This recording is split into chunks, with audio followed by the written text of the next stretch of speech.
Kalimutan ang diet. Bread and carbs. More carbs. Kaya na Pinoy more carbs sa umaga.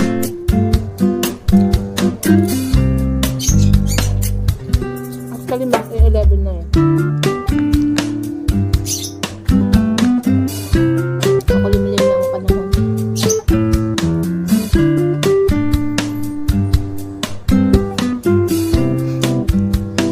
Marami na itong pagkat na itong kunot.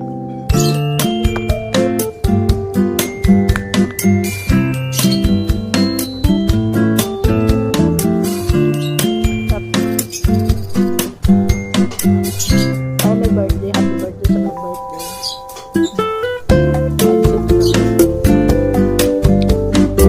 Bakit kaya sa birthday ay lagi may tinapay? Lagi pinapartner ng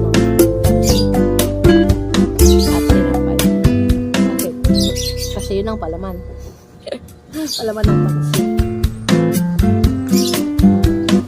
Kasi, pansin nyo guys, lagi may tinapay talaga. Tinapay pansin. Pag may birthday, lagi niyang partner.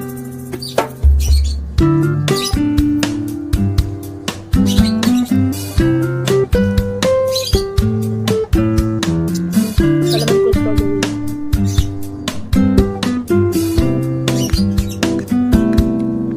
Niluto ko to ng maaga. Hindi pa lang nakatapos ko lang ng luto.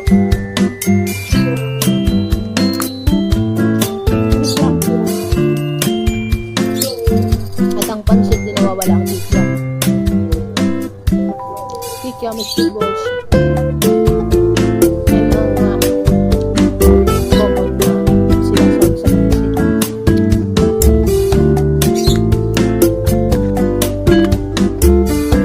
Bakit kaya lang? Kahit kikiam nga lang ang sahog masarap na.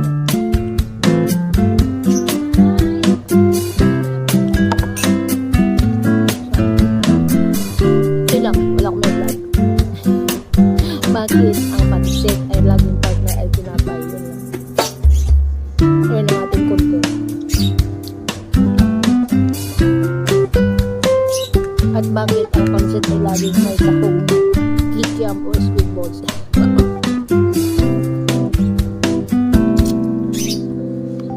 Ilang piraso lang ng tunay ko. Pinahati-hati ko lang, no?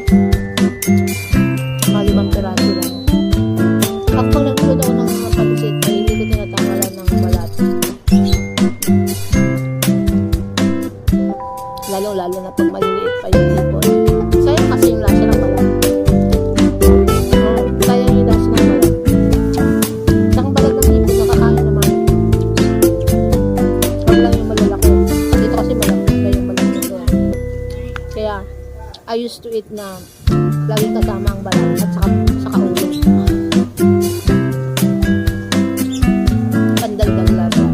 So, hindi kay Marty ha. Kung walang Marty sa pagluto. Kasi lutong bahay lang naman ito. Pagkain.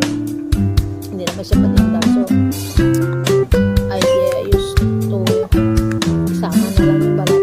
Buong hipon, hatiin mo lang. Kahit kundi lang, wala sa no.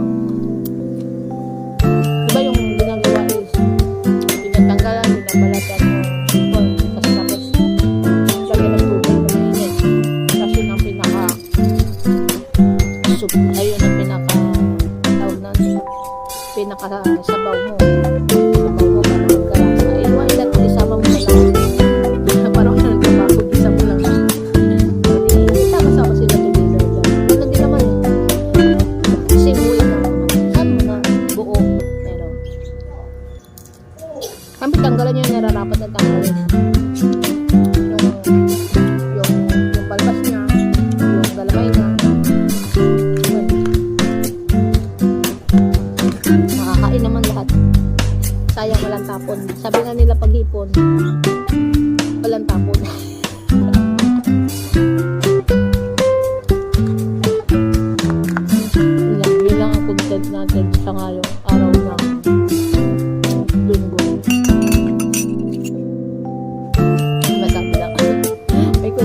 siguro vlog ko.